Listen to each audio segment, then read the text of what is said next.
Pronto. Gravação iniciada. Vamos lá.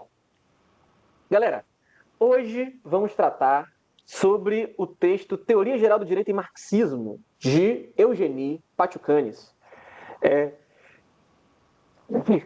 Mil perdões, pessoal.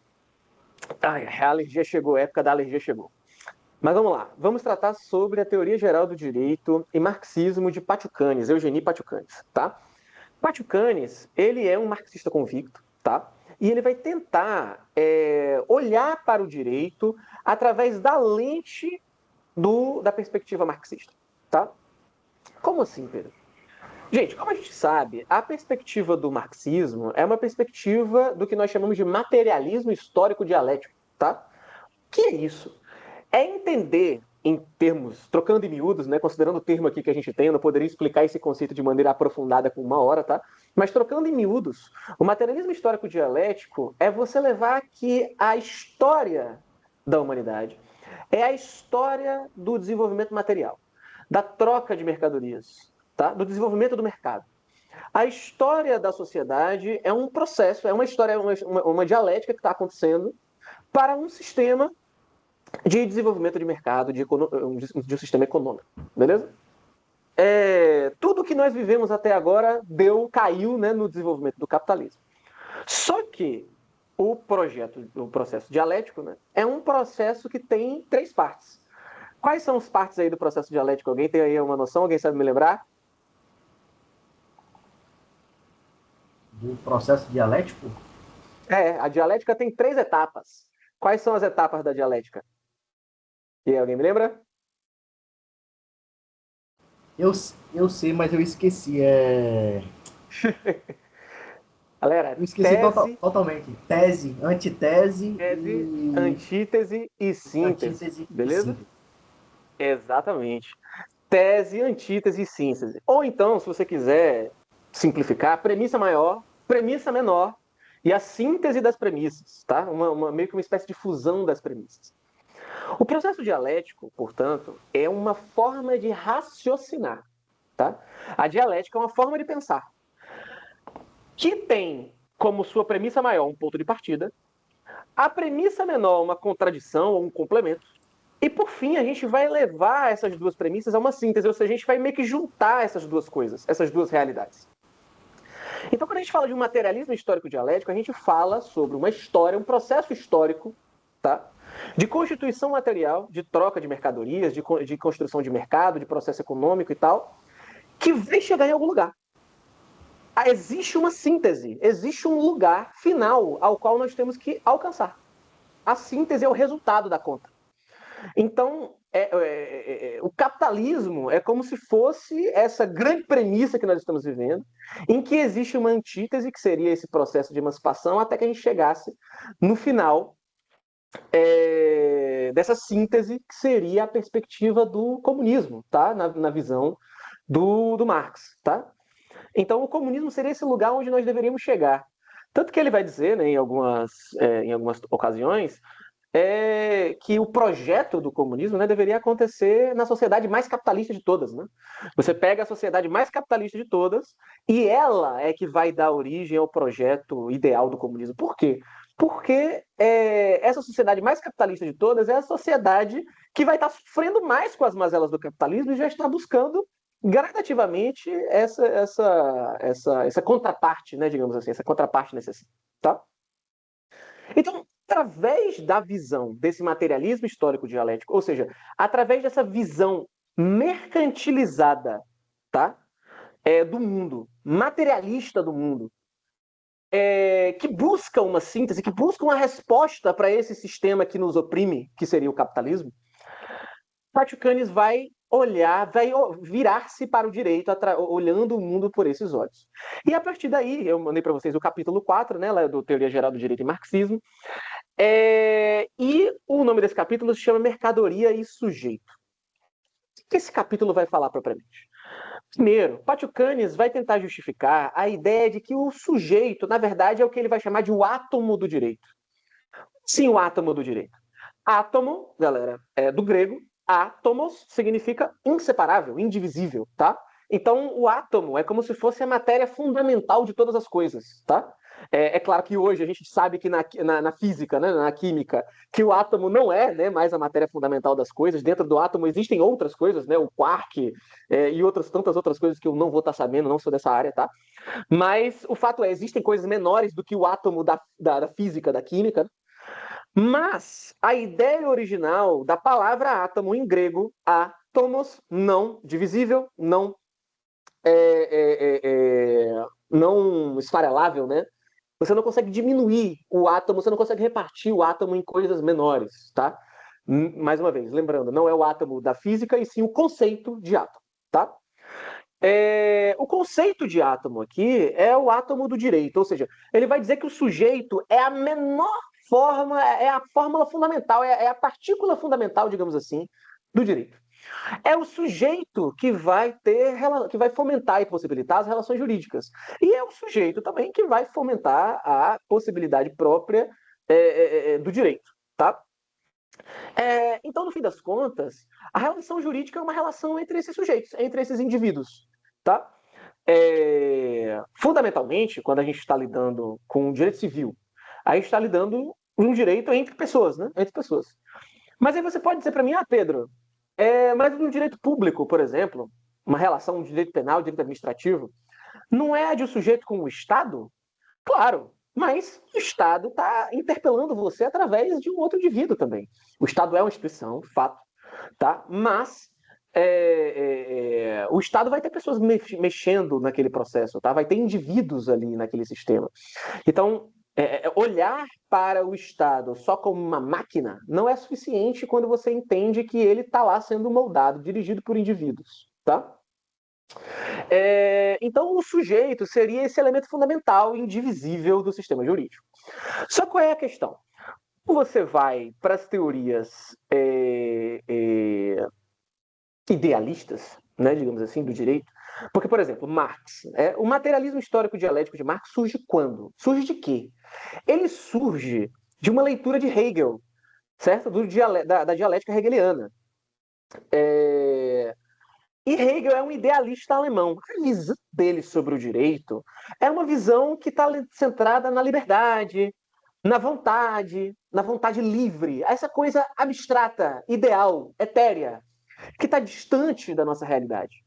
O direito, ele seria uma espécie de formação dessas abstrações. Enquanto que, na perspectiva marxista, né, nessa visão marxista do direito, a gente não poderia trabalhar com isso. A ideia de trabalhar com o sujeito surge da ideia justamente de lidar com as condições históricas e materiais que levaram esse sujeito e tornaram essas categorias que a gente conhece dentro do direito coisas que existem no nosso mundo. Então, que é o objeto que você possui? A reza, a casa que você compra, o carro que você tem. O que é isso? Essas categorias surgem como? Beleza? Isso é importante da gente trabalhar. Então, ao invés de você simplesmente partir dessas abordagens de liberdade, de vontade e tal, a gente começa a trabalhar a partir do sujeito como, historicamente, essas categorias tornaram-se algo real dentro do campo do direito. Beleza? Aí, a perspectiva que o autor vai tomar é que o direito, na verdade, ele é um grande sistema de proteção da propriedade. Quando você possui algo, né, você quer proteger essa coisa. O que acontece? De onde é que veio a primeira posse? Quem foi que pegou a primeira coisa e disse isto aqui é meu? É complicado de você dizer isso de maneira geral, né? Só que o que vai acontecer? Né? Se a gente for lá para os tempos antigos, né? Se você fosse um grande rei, sei lá, um Alexandre o Grande da vida, se você fosse, sei lá, o chefe da polis ateniense, se você fosse um grande rei espartano, se você estivesse lá na Etiópia, no Egito, que você teria conquistado essa terra? Essa terra seria justificada pela posse natural do objeto, tá? Através da autoridade. Veja, um faraó, ele iria dizer como é que um faraó justificava o seu reino sobre o Egito? Alguém sabe dizer? O faraó era um deus, pô. O faraó, ele não era só aquele cara. O faraó era um deus, ele era um rei deus. Então, é como se todo faraó entrasse no panteão de deuses dos egípcios. Então, ele começa a justificar a sua propriedade sobre aquele terreno, sobre aquele território, sobre as suas posses, pela divindade, através dessa autoridade mística, né? Por outro lado, se você for para a Idade Média, por exemplo, os reis já não eram mais deuses, mas a Igreja Católica, ela que coroava os reis e dizia que os reis eram escolhidos de Deus para governar. Então você tem sempre uma justificativa natural, digamos assim, da autoridade e da propriedade. E aí você cria o direito em cima dessas premissas de propriedade, para que você impeça que o outro tome de você. Olha, eu sou aqui o faraó e eu tomei essa terra alegando que eu sou Deus. Mas aí Alan descobre que eu não sou Deus, não. Ele me viu sangrando, sei lá, ele atirou uma flecha e a flecha pegou em mim, ele me viu sangrando, ele descobriu que eu não sou um Deus, não. E ele resolve tomar a terra de mim.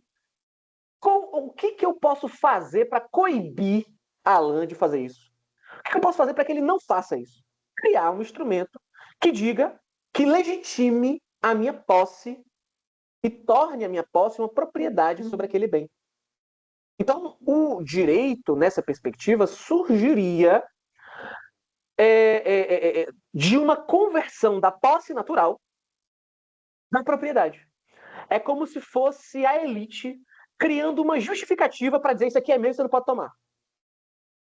Por quê? Porque isso aqui eu tomei e agora eu não quero perder. Então, para eu não ter que brigar com você, para eu não ter que lutar contra você para proteger o meu território, o que eu faço? Eu alego juridicamente que esse território é meu. E aí, você está transformando a posse natural em um sistema de propriedade jurídica, de propriedade privada, tá? Você está criando justificações para a possibilidade das relações mercantis, tá? Então, no fim das contas, quando a gente fala de liberdade, que liberdade é essa? A liberdade, quando surge como princípio nos direitos humanos, por exemplo, está falando da liberdade de mercado, tá? Vontade livre. De que vontade livre é essa? Eu tenho a vontade livre de vender meu carro e você tem a vontade livre de comprá-lo. Mas, se você quiser tomar o carro de mim, porque você acha que eu conquistei esse carro ilegalmente, você não pode fazer isso. Você não pode fazer isso, porque o carro é juridicamente meu. Beleza? Então, na perspectiva do marxismo, o sujeito ele é a expressão de uma espécie de liberdade formal, que é essa liberdade do faça o que a lei diz. Porque se você não fizer o que a lei diz, você aí já está sendo contra a liberdade, a minha liberdade de possuir aquele bem. Beleza? Claro que visto de uma outra ótica, que é a ótica mais natural das coisas, né? Que é mais natural no sentido de é mais comum da gente ver no dia a dia, né? É de que, tipo, é claro que eu não posso violar a propriedade do outro. O outro comprou a coisa, eu não posso roubar dele. Por quê? Porque roubar é errado, né? Eu estaria tirando do que a pessoa trabalhou para ter, trabalhou para possuir. Só que isso é o que a gente encontra hoje no dia a dia. Se eu quisesse assaltar o meu vizinho. Na perspectiva do marxismo, isso não seria propriamente um roubo se você estivesse fazendo isso com uma pessoa que apenas justificou a sua posse natural. Porque o direito seria um instrumento apenas para você manter aquilo longe. Exemplo, o Elon Musk da vida. O Elon Musk, hoje em dia, é o primeiro trilionário, né, do mundo. Olha que loucura, né? $1 trilhão é muito dinheiro, tá? É uma coisa, assim, inconcebível para a mente humana mesmo. É bem difícil a gente conceber bilhões, então imagine trilhões, tá? Até onde sei, tá? Eu posso estar equivocado, então desde já faço aqui um disclaimer, mas até onde sei, ele começa a investir na SpaceX, né, no X e naquelas tantas outras empresas que ele possui, porque me parece que ele herdou dos pais uma mina de diamantes na África. Diga para mim, como é que ele conquistou, como é que essa família conquistou essa mina de diamantes na África? Você acha que os avós de Elon Musk eram negros? Eram pessoas de uma tribo indígena que possuíam uma mina de diamantes. certamente os avós dessa pessoa foram colonizadores e que exploraram, inclusive, a mão de obra escrava para conquistar essa mina. E aí você conquista a mina, rouba a mina das pessoas. Só um segundo, Alan. Você rouba a mina dos povos originários e aí você cria um sistema jurídico que justifica a sua posse sobre aquela mina. Que aquelas pessoas que moram lá não podem mais tirar de você. Então, olha que, sabe, é algo muito... É uma coisa muito sutil você lidar com essa questão, né? É uma relação muito diferente. É uma relação de um indivíduo que tem uma posse que foi naturalizada através do direito. E não as posses que a gente efetivamente tem através do direito, que são conquistadas com o suor do nosso trabalho. Não? Diga lá, pode falar. É só uma questão que gira em torno do que o senhor acabou de elucidar. Essa questão ela se dá exatamente também com relação ao diamante e à coroa britânica, né, da Inglaterra. Ah, sim. O diamante que foi saqueado da África. Só ia fazer essa correlação mesmo. Sim, exatamente. Isso acontece com todo o grande processo de colonização. Como Alan bem falou, as joias da coroa britânica são todas joias que vieram de minas africanas, tá? Se você for no Museu Britânico hoje, eu tenho um grande sonho de ir para a Grécia, tá? Quero muito ir para a Grécia. Um dia, se eu tiver a possibilidade, irei, com certeza. Fui começar a pesquisar para fazer roteiros na Grécia. Claro que tem coisas para ver na Grécia. Só que, se você for ver, grande parte da história grega está no Museu Britânico. Por quê? Claro, eles não colonizaram a Grécia, tá? Só que eles se sentiram no direito que, como os pesquisadores deles que descobriram, eles poderiam levar para a Inglaterra e nunca mais devolver. Então, no fim das contas, qual é a questão? Né? Pantera Negra, exatamente. Ô, Milene, muito bem, é isso mesmo. Pantera Negra trata muito sobre isso. O vilão do filme do Pantera Negra 1, né? Do Pantera Negra 1. De verdade, ele tava certo, pô. A verdade é que ele tava certo. Os outros países conquistaram o direito de possuir bens do continente africano. Como? Criando um sistema jurídico que favorecesse simples assim. Então, claro que roubar um celular de uma pessoa é horrível. É claro que roubar a casa de alguém, o carro de alguém é horrível. Essa pessoa certamente trabalhou para ter aquilo. Mas existem certos tipos de propriedade, que aí Marx vai dizer que são a propriedade dos meios de produção, né? Existem certos meios de propriedade que são meios que não são conquistados pelo trabalho. São meios que foram conquistados através desse golpe do direito, desse golpe de legitimação de posse. Então, os avós de Elon Musk foram lá, certamente mataram uma série de indivíduos ali e conquistaram a mina. E aí, eles colonizaram o lugar e criaram a lei. E disseram, não, aquela mina pertence àquela família. Quando, percebe, eles criam o direito para dar uma espécie de golpe nas pessoas que lá moram, sabe? Então, quando Marx vai falar sobre a propriedade privada dos meios de produção, né?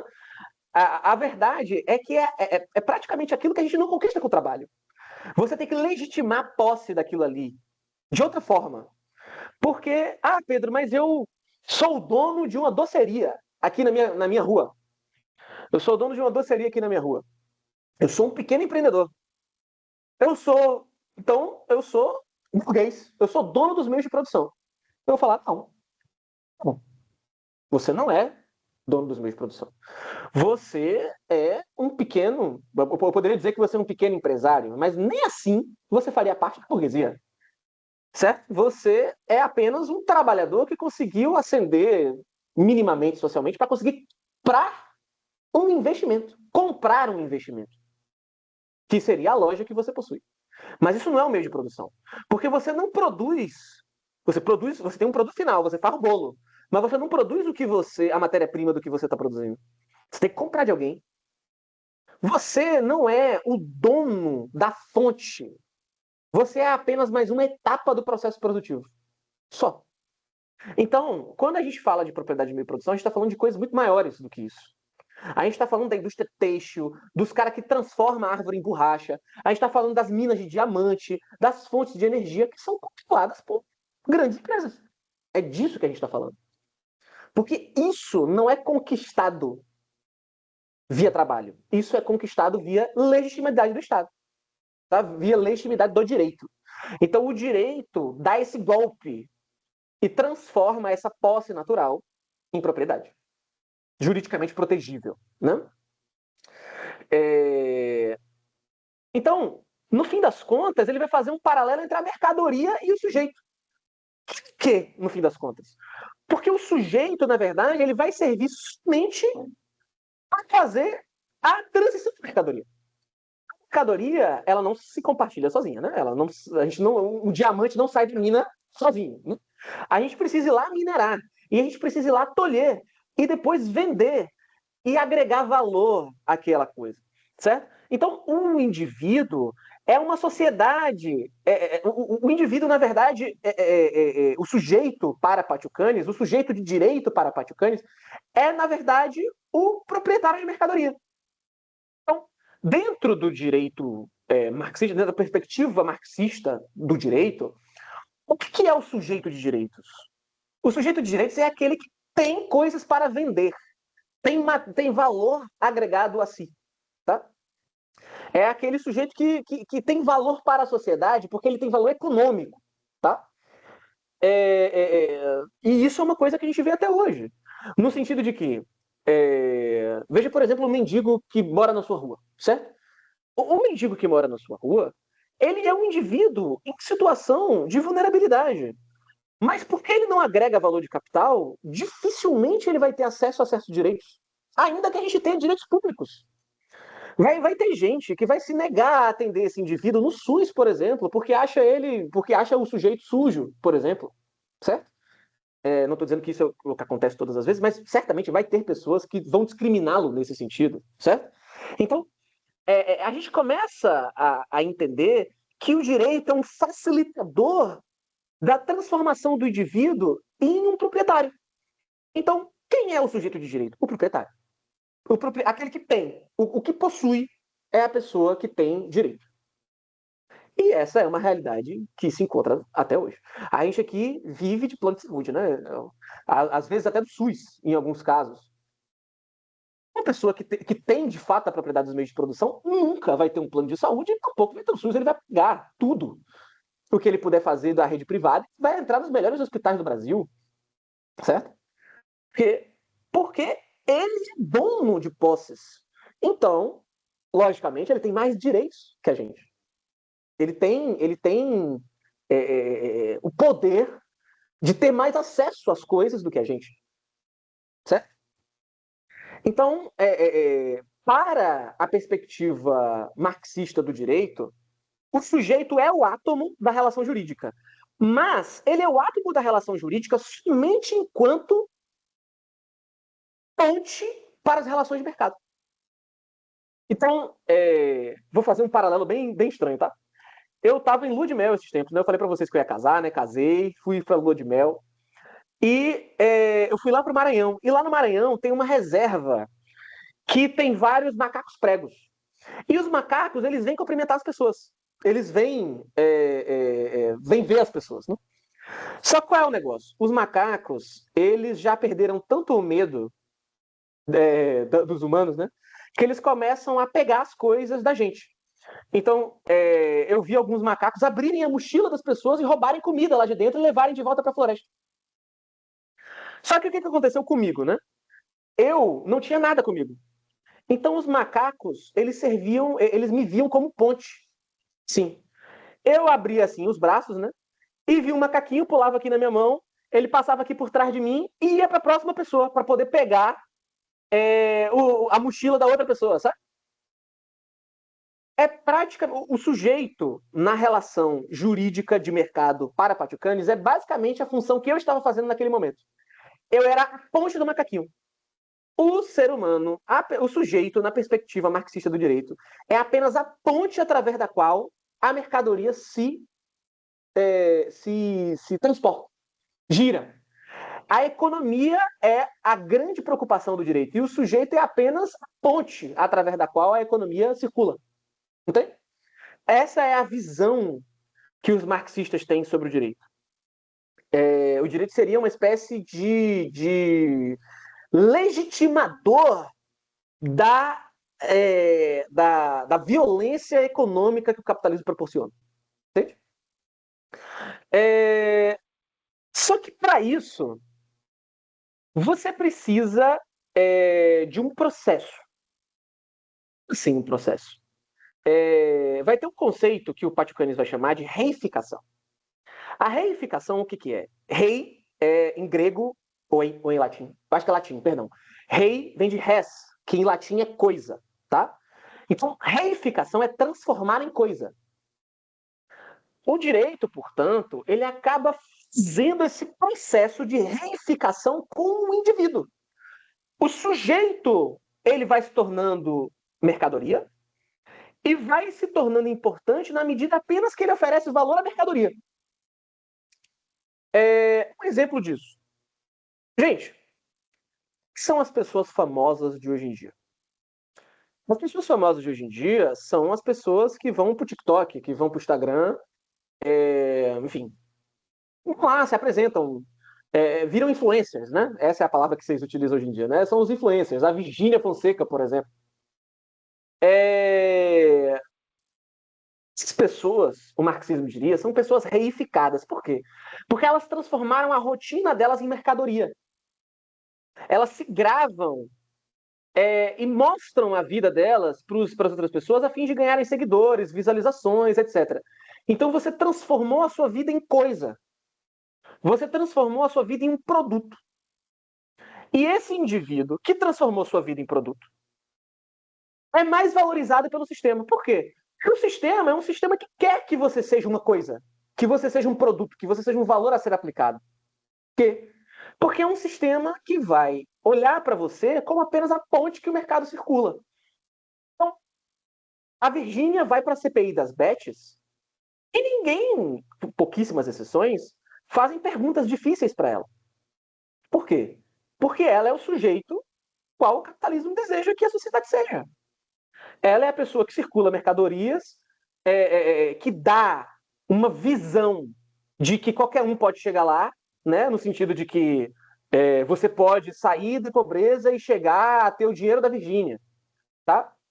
Que dá essa impressão de que qualquer um pode chegar lá, pode chegar nesse lugar perfeito do capitalismo e tal, através dessa reificação da vida e se livrar das consequências, certo? Então, esse processo de reificação, ou traduzindo, coisificação, é a forma através da qual você vai se transformando e transformando as relações humanas todas em mercadoria. E isso é um problema. Porque aí você simplifica, você reduz a humanidade e a organização social, que é tão importante para a nossa convivência, para uma relação de mercado. Então, por exemplo, e aí já é um exemplo do direito, né, do campo do direito propriamente dito, né? Quantas vezes vocês vão ver no STF a seguinte situação? Uma certa empresa ficou devendo uma quantidade X de impostos, tá? Não pagou uma quantidade X de impostos, tal. Isso chega lá no STF para ser decidido. E aí o que eles falam? Eles dão uma decisão ex nunc, daqui em frente. Eles falam, não, a empresa tem que pagar o imposto sim, só que ela não tem que pagar retroativo, ela tem que pagar daqui para frente. Que o argumento é um argumento de natureza econômica. Eles dizem que, não, se a empresa tiver que pagar de tudo para trás, tudo que eles deixaram de pagar, a empresa vai quebrar. Ou seja, o Estado deixa de receber dinheiro porque a gente tem uma primazia para as relações econômicas. Um dinheiro que poderia vir para a gente e ajudar a gente em relações sociais, em melhoria do SUS, educação, não vem para a gente. Porque o tribunal tem na cabeça deles que que o argumento é um argumento daqui para frente. Não, eles têm que pagar daqui para frente. Todo o dinheiro que eles não pagaram, eles não vão precisar pagar. Então, a lógica de mercado ficou muito atrelada ao direito nesse ponto. a gente está muito coisificado. A nossa relação de vida, as nossas relações humanas, as nossas relações enquanto sujeitos estão coisificadas. E como é que o direito faz isso? O direito faz isso, ele facilita essa relação de coisificação, tá? É importante dizer, o direito ele não é a fonte da coisificação, ele é um facilitador da coisificação, tá? Ele facilita a coisificação como? Através de dois aspectos. O primeiro é a forma jurídica e a segunda é a fetichização, ou o fetichismo de mercadoria, tá? Peraí, agora que eu vi que alguém comentou no chat. Boa tarde a todos. Oh, não, tudo bem, Gabi, fique tranquilo, tá tudo certo. A gente começou aqui já, estamos falando sobre teoria geral do direito e marxismo, tá? Alan falando, infelizmente irei precisar sair para trabalhar. Tá, não, fique tranquilo, meu velho, tá de boa, tudo certo. Mas veja depois, já que você vai escrever aquele artigo sobre mercadoria e tal, pá, reveja depois a gravação aqui dessa aula, que aí vai te ajudar bastante. Dê uma lida lá no livro do Paticani que você vai gostar. Perfeito. Valeu, professor. Enfim, Tchau, tchau, galera. falei, meu velho, até. E o direito faz isso através desses dois mecanismos, né? A fetichização, ou o fetichismo de mercadoria, tá? E a forma jurídica. O que é a forma jurídica? Forma jurídica eu falei um pouco na aula passada. O que é forma jurídica? Forma jurídica é a capacidade que o direito tem de reduzir o indivíduo, você, Milene, você, Pedro, você, Jéssica, você, José Gabriel, a o sujeito de direito. Quando você chega no processo, você não chega como José Gabriel, como Jéssica, como Pedro, como Milene. Vocês chegam como sujeitos de direitos que estão pedindo, através dos direitos que foram garantidos a vocês pelo Estado, pelo direito, alguma coisa, tá? É claro que o nome de vocês vai constar no processo, isso é fato, tá? Mas a questão é que o processo interpretativo tradicional vai tentar fazer o quê? Vai tentar aplicar a sua demanda, a sua história, o contexto que está acontecendo com você, que foi prescrito na lei. Então, o homem médio, que é o que a lei descreve, é você. Você é apenas o homem médio, tá? Então, o direito ele faz um processo de simplificação, de reducionismo mesmo. Ele reduz o indivíduo, você, na sua individualidade, na sua singularidade existencial, a esse ser genérico, que é o homem médio, e isso faz com que as relações sejam iguais. E é importante que elas sejam iguais. Mas iguais em qual sentido? Formais. Por quê? Porque quando é formalmente igual, na prática é diferente. Sim, Pedro. Gente, a igualdade formal, ela é claro que ela foi um avanço, né? Eu tenho que dizer que, historicamente, como a gente sai de um mundo muito desigual, a igualdade formal, querendo ou não, é um avanço. Mas a igualdade formal, ela não é suficiente. Por quê? Porque a igualdade formal não importa no mundo da vida. A igualdade formal, ela vai estar no texto. Só que o texto, por si só, não faz diferença nenhuma. A existência da lei é importante? Com certeza. Sou super a favor do civil law, sou um defensor forte do civil law. Contudo, entretanto, todavia, a existência da lei por si mesma não é suficiente para garantir uma realidade diferente. Então, dizer na lei que racismo é crime vai acabar com o racismo? Não. A gente precisa muito mais do que uma igualdade formal. A gente precisa de uma igualdade material. A gente precisa de uma forma de fazer com que aquilo que esteja na lei seja efetivamente praticado. Então é algo que vai muito além do direito, mas da política pública, da interpretação da decisão, certo? Tudo isso é o que vai fazer com que o que está na lei deixe de ser meramente formal para se tornar uma coisa material, uma coisa real de fato, tá? Mas a igualdade formal, embora seja um avanço, ela tem esses prejuízos. Se uma lei é igual para mim e igual para Milene, isso pode ser prejudicial. Por quê? Porque Milene é mulher. Eu sou um homem.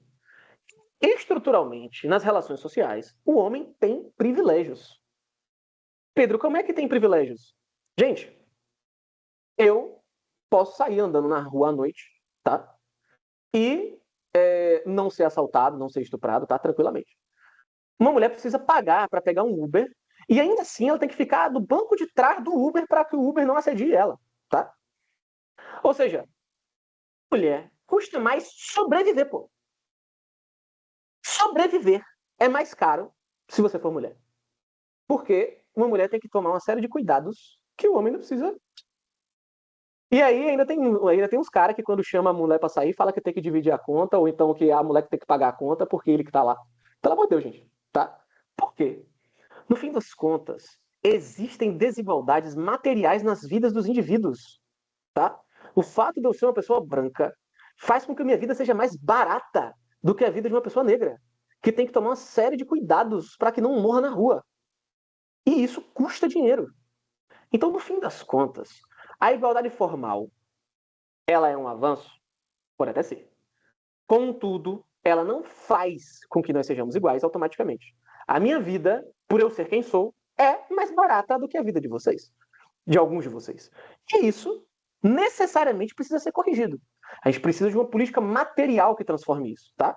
Mais para frente, aqui no nosso curso, né, a gente vai falar sobre políticas afirmativas e políticas transformativas, tá? Que são essas formas de melhorar a vida das pessoas que fazem parte de minorias, tá? Pessoas negras, mulheres, pessoas no espectro LGBT, tá? É importante pensar sobre essas abordagens. Dito isso, o outro mecanismo que o capitalismo se aproveita, né, é o fetichismo de mercadoria. O que é o fetichismo de mercadoria? Galera, você criou-se uma lógica de mercado tão grande que paira sobre a nossa cabeça que você se felicita quando você compra uma coisa. Tem gente que tem vício em compras, tá? Tem gente que é muito difícil ir num shopping, porque, enfim, tem uma compulsão para comprar coisas. Tem gente que só se vê feliz quando compra alguma coisa. Na época que eu morava em Salvador, né, eu tinha consultas com um psicólogo, né? Inclusive, eu tenho até que voltar para o meu tratamento, mas ainda não consegui um psicólogo aqui em Feira. Inclusive, se tiverem indicações, aceito. Mas, quando eu estava no meu psicólogo lá de Salvador, o cara me contou uma história de uma pessoa que ela só acalmava as crises de ansiedade quando ela comprava coisas, certo?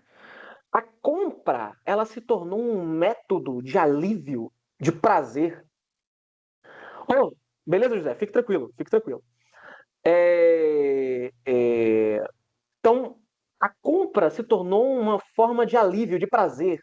Se tornou uma forma de você se acalmar, de você se felicitar. E mais, hoje valoriza-se mais o produto do que o serviço. Então, por exemplo, eu acho que eu já falei isso em outras vezes, né? Mas, pô, tem gente que contrata uma pessoa para trabalhar na sua casa, e quando a pessoa fala que é R$ 100, R$ 200 o serviço, que já é um preço muito baixo, tem gente que fala absurdo. Gente, pelo amor de Deus, a pessoa dedicou o tempo de vida dela, o bem que ela nunca vai recuperar. Não há dinheiro que compre tempo de vida de volta. A pessoa dedicou o tempo e energia da vida dela para fazer a limpeza da sua casa. Você não quer pagar R$ 100, R$ 200 para a pessoa, véio. Sendo que isso é o mínimo, porque ainda tem a parada da diarista, né? Porque ainda existe no Brasil a figura da diarista. Porque a doméstica, pelo amor de Deus, a gente teve que regular a profissão de doméstica porque as pessoas não queriam pagar as domésticas, gente. Então, a gente tem uma valorização muito maior pelo produto do que pelo serviço. O prestador de serviço é um ninguém. Porque o que importa é o que ele faz, é o que ele entrega. Certo? O cara que transporta comida por aplicativo, você fica chateado quando você faz uma compra e o frete fica mais caro que a compra. Velho, às vezes você comprou, sei lá, um lanche. Aí o lanche sei lá, é R$ 15 e o frete é 20. Irmão, tem gente que vem andando da sua casa de bicicleta, não sei quantos quilômetros, pra te entregar aquele lanche, pô. Então, no fim das contas, nós temos essa fetichização da mercadoria. Nós criamos um fetiche, uma espécie de tesão mesmo, pela coisa, a ponto de entender que a coisa vale mais do que o indivíduo. E isso é uma das maiores loucuras que o sistema conseguiu fazer com que a gente acreditasse. E de acordo com Patiucanes, o direito facilita isso. Por quê? Porque o direito, como eu falei mais cedo, né, justifica o sistema, né? O direito é o instrumento que justifica a exploração do sujeito, porque o sujeito é a própria ponte da mercadoria, né? O sujeito é apenas a ponte pela qual a mercadoria chega até você. Então, o frete, o cara do iFood que traz o lanche para você, o cara é só o meio. Ele é só o caminho. O lanche, o hambúrguer que você comprou, que custou R$ 15, deveria valer mais do que aquele cara andando de quilômetros e quilômetros de bicicleta. Entende? Então, no fim das contas, quando a gente tem essas relações, né? Quando a gente pensa dessa forma, a gente está reproduzindo uma discriminação de classe, no sentido de que a gente está desvalorizando o indivíduo. Gente, as coisas são instrumentalizáveis, os indivíduos não deveriam ser. Mas o sistema, o capitalismo, né? Quando eu falo o sistema, eu quero dizer o sistema capitalista, tá? O sistema capitalista transforma o sujeito nesse meio, nesse aparato que é parecido mais com uma esteira do que com uma pessoa. É como se o teu lanche tivesse chegado até a tua porta, se tivesse uma esteira gigante que sai do restaurante até a tua porta. E não que uma pessoa foi lá, pegou o lanche, assinou um negócio de um termo de responsabilidade se ele perdeu o lanche, aconteceu alguma coisa com o lanche. Ele tem tirado do bolso dele para pagar. Entendeu? A responsabilidade é toda dele, com o iFood não se responsabiliza. Entendeu? Aí vai lá, deixa na tua porta e você ainda reclama com o cara. Tem gente que faz o cara subir um apartamento, prédio, porque você não quer descer, não quer perder o tempo de descer o seu prédio para chegar na portaria do cara, ou chegar na portaria e pegar o lanche na mão do cara. Essas relações básicas de convivência são relações que o capitalismo nos forçou a esquecer. Através de uma série de mecanismos. O direito é um desses mecanismos, tá? Lembrando, mais uma vez, Patiucanes, em momento nenhum, vai dizer que o direito é a fonte do problema do capitalismo, tá? Mas é um dos instrumentos de pressão, de transformação que o capitalismo tem para nos fomentar certos comportamentos. Beleza? No fim das contas, o sujeito de direito se torna esse ser abstrato. Perdão. O sujeito de direito se torna esse ser abstrato, inexistente, esse ser etéreo que, na verdade, não sangra, não sua, você não sabe o nome, então não importa. Né? E o fundamento central se torna a troca, a mercadoria, o contrato. Então, perceba que por mais que Patiucanes diga que o átomo do direito é o sujeito, o direito não serve ao sujeito. O direito não serve ao sujeito. O direito serve à mercadoria. Nós somos o instrumento mais básico de movimentação do sistema. Sem a gente, o sistema não existiria. Mas não importa, porque o sistema seria maior do que isso. Tá? É tão maior do que isso que a gente não consegue parar. A gente não consegue parar. E aí, o contrato, ele surge como esse marco, melhor dizendo, da liberdade desse sujeito de direitos apagado. Por quê? Porque, se vocês já viram direito civil, né? Vocês sabem que o contrato ele presume uma paridade entre as partes. É como se os sujeitos fossem iguais, tá? Em iguais níveis de racionalidade, vontade e tal, né? Vocês vão ver lá em Ponte de Minas. Então, o contrato, ele nada mais é do que um pagamento de classe, de raça, de condição social, beleza? Então, quando eu assino o contrato, eu acabei de comprar uma casa. Quando eu assino o contrato com o dono da minha casa, presume-se que eu seja igual a essa pessoa. Claro que eu não sou igual a essa pessoa. Essa pessoa de quem eu comprei a casa tem não sei quantas empresas, não sei quantas outras casas, e estava me cobrando velocidade para pagar o financiamento porque ele queria comprar outra casa.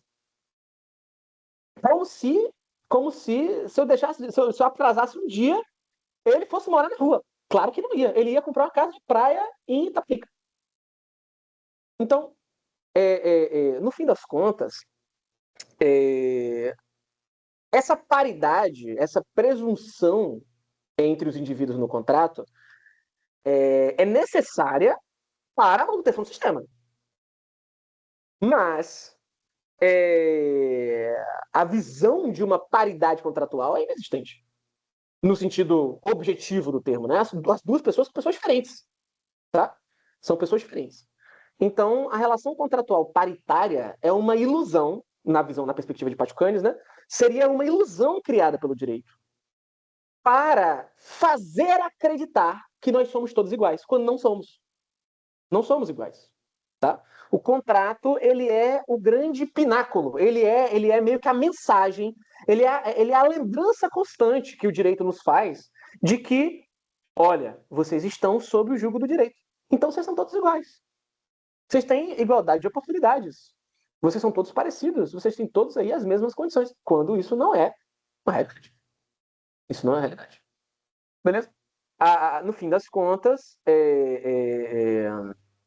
o ato contratual é uma relação material, mas que adquire um véu jurídico que cobre ela de um juridiquismo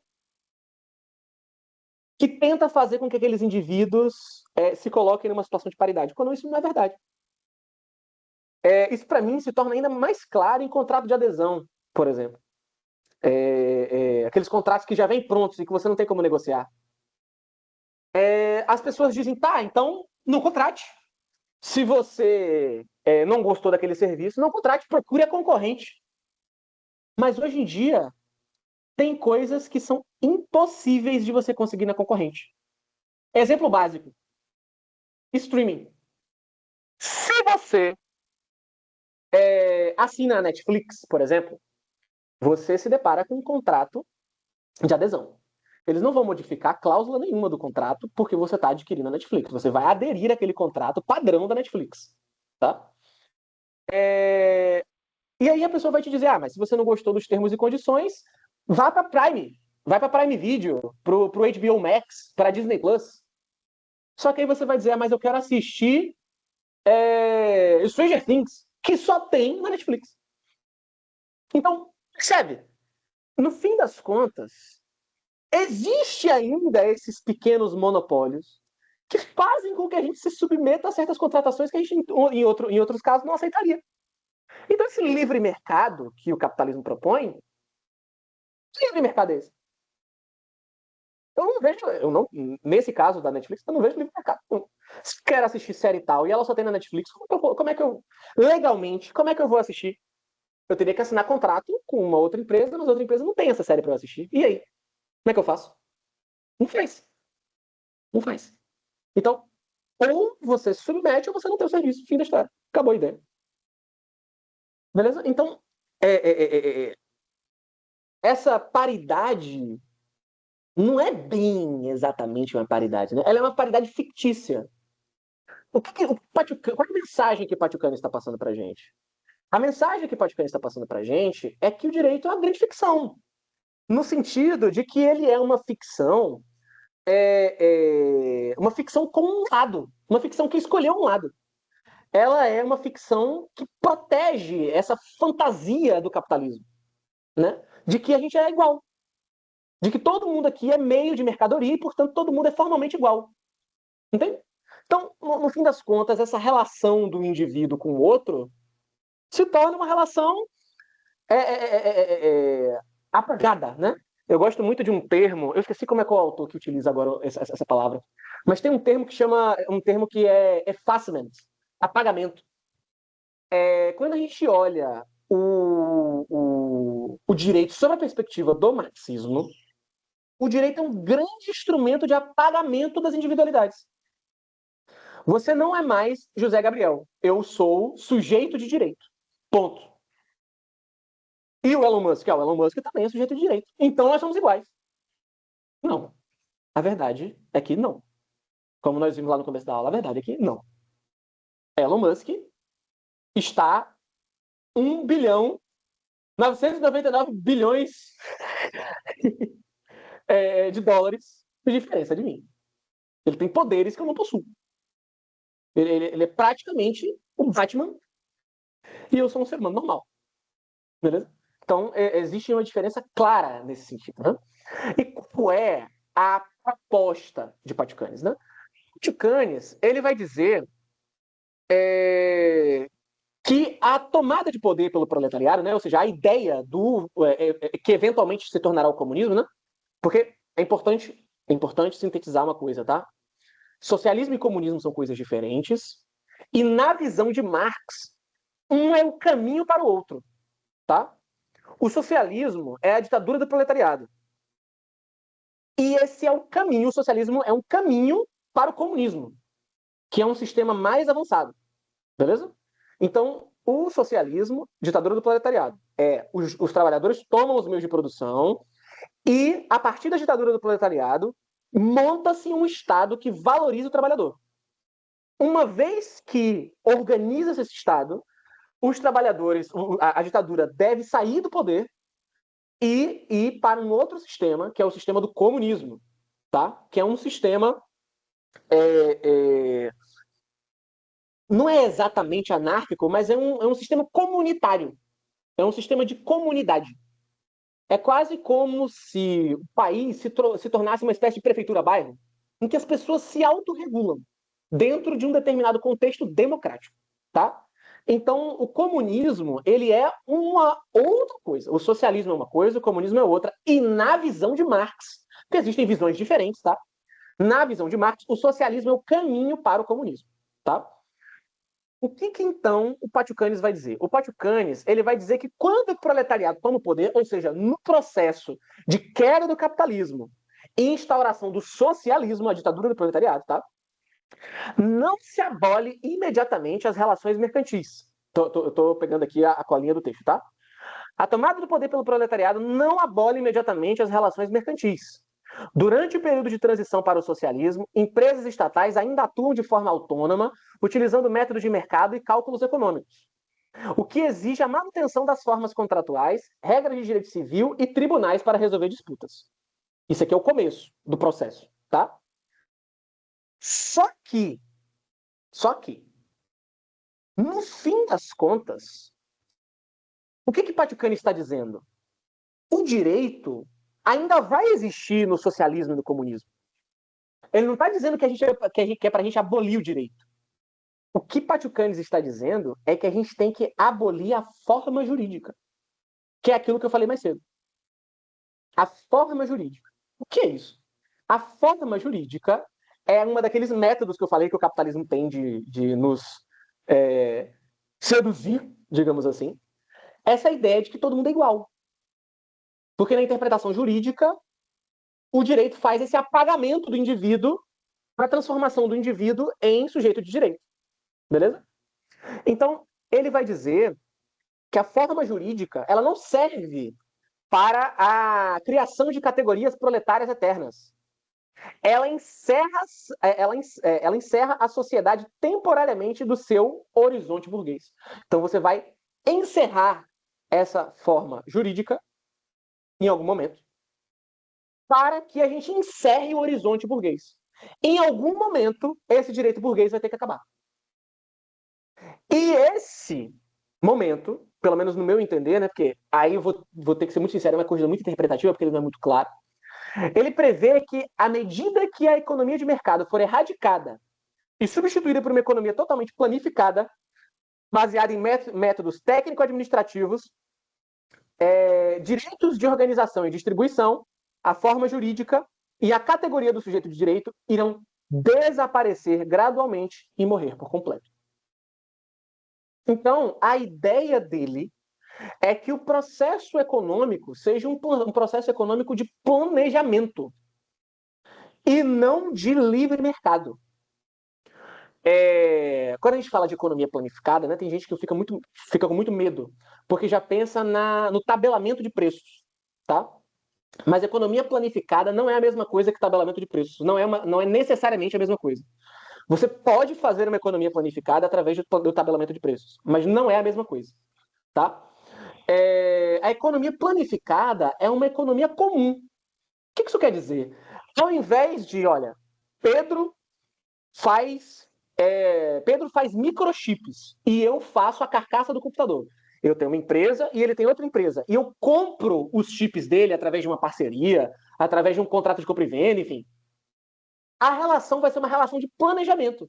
Olha, no Estado brasileiro, existe Pedro, que adora fazer computadores, e existe Pedro Antônio, que sabe fazer chips. Então vamos planejar o encontro dessas duas tecnologias para que aí isso se torne um produto acessível a todos. Entende? Não é necessariamente um tabelamento de preços. É um planejamento econômico que envolve todos. O livre mercado deixa de ser algo e se torna algo planejável para todo mundo. Beleza? O plano é uma coisa que está enquadrando todo mundo. Beleza?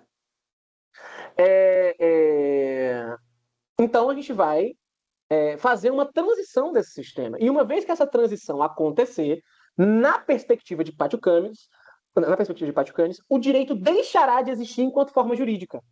Ou seja, enquanto aquilo que reduz o indivíduo à mercadoria. Beleza? Então, qual é a visão dele? Você pode levar isso para vários lados. Tem autores de teoria crítica que vão ver em Pátio Camis um planejador. Vão ver nele uma espécie de pessoa que vai falar, não, o direito vai acabar. No socialismo e no comunismo não tem direito. Não há necessidade de direito. Porque o direito serve apenas ao capitalismo. Vão ter algumas pessoas que vão dizer que nesses sistemas não vai precisar disso. Não vai precisar disso. E que o direito vai poder ser substituído para lidar com as relações sociais, né? O direito vai poder contar com a ética, né? As relações sociais vão poder contar com a ética, não vai precisar de direito. Não. Por outro lado, vão ter outros críticos, esses os quais eu me sinto mais próximo, tá? Que vão ver em Pátio Camis um denunciador. Olha, o direito tem essa característica. E quando a revolução vier, né, quando o socialismo tomar conta, quando o comunismo tomar conta, vai haver outro direito, uma outra forma de conhecer o direito, uma forma mais própria para esses sistemas. Essa seria a ideia, essa é a ideia a qual eu acredito mais, me faz mais sentido. Por quê? Eu venho da escola francófona, da escola crítica francófona. E os críticos franceses, eles não acreditam em uma sociedade sem direito. Por quê? Porque em uma sociedade com mais de duas pessoas não há possibilidade de ética. Porque a ética é a necessidade de se entregar totalmente para o outro. E você só pode se entregar totalmente para o outro se você vivesse com uma única outra pessoa. Só que no mundo existem 7 bilhões de pessoas, então você tem que dividir a sua atenção com os outros indivíduos. Então você precisa gerenciar a sua relação com esses outros indivíduos. Então, eu, Pedro, acredito que o direito é uma necessidade de Estado. É uma necessidade de qualquer funcionamento social. Há uma necessidade de organização. Nesse sentido, vai haver um direito. Um direito que é diferente desse que a gente conhece, mas um direito. Vão ter outros autores que vão dizer que não. Que vão dizer que, olha, o direito ele é só um instrumento de capital. E, portanto, quando o socialismo, quando o comunismo vier, eventualmente, o direito vai desaparecer. Tá? Então vão ter autores que vão dizer que o direito simplesmente sumirá. Tá bom? Simplesmente sumirá. Beleza? Valeu, Jéssica. Não, fique tranquilo, eu vou encerrar agora também, tá? Galera, era isso que eu queria dizer para vocês, tá? Essa é a aula da semana. Agradeço mais uma vez aí a presença de todos que puderam estar aqui presentes, tá? Lembrem de assinar a lista que está aqui no chat, beleza? Eu agradeço muitíssimo a todos, é sempre um prazer tê-los aqui. E lembrando que daqui a 2 semanas teremos mais encontros. Quem estiver produzindo artigos, por favor, já vão passando os artigos para a LAN, beleza? Porque eu pretendo, até o final do ano, fazer a publicação de artigos escritos aqui pelo pessoal. Então, quem estiver escrevendo, vá mandando para a LAN, porque eu reviso, tá? Eu leio os artigos e faço revisões, tá bom? Então, não deixem de fazer isso. E quem estiver só na extensão, a gente vai fazer uma atividade até o final do semestre para vocês ganharem as horas extras da extensão. Beleza? Diga, Zé, fale para mim. Professor, quero formalizar aí meu pedido de desculpas hoje, viu, pela ausência. Nada, Houve um isso, evento velho, aqui extraordinário, assim, a gente tinha combinado de manhã cedo, mas o pessoal acabou chegando no final da manhã e aquilo ali roubou meu tempo. Outra Não, fique coisa tranquilo, tá tudo certo. em relação à lista de presença, não está no chat não, professor. Oxe! Eu acho que a Alan saiu e esqueceu de compartilhar. Ixi! Mas eu acho que não gera prejuízo não, até porque ele Não, já está por dentro das pessoas que participaram, né? não, ele estava aqui mais cedo, ele consegue ver aqui na lista, porque aparece, tem a lista. Isso. Aqui no chat aparece quem estava presente. Façam só um favor para mim, então. Deixem só o nome completo de vocês aí no chat antes de vocês saírem, tá? Pronto. Que aí eu passo os nomes para ele para dar certificações. Beleza? Combinado, Valeu, professor. gente. Muitíssimo obrigado. Valeu por tudo aí. Qualquer dúvida, podem falar comigo lá no grupo, tá? E não esqueçam de mandar os artigos de vocês para a Alan, que eu faço as revisões. Muito obrigado, gente. Vou parar a gravação aqui agora, tá? Valeu, professor.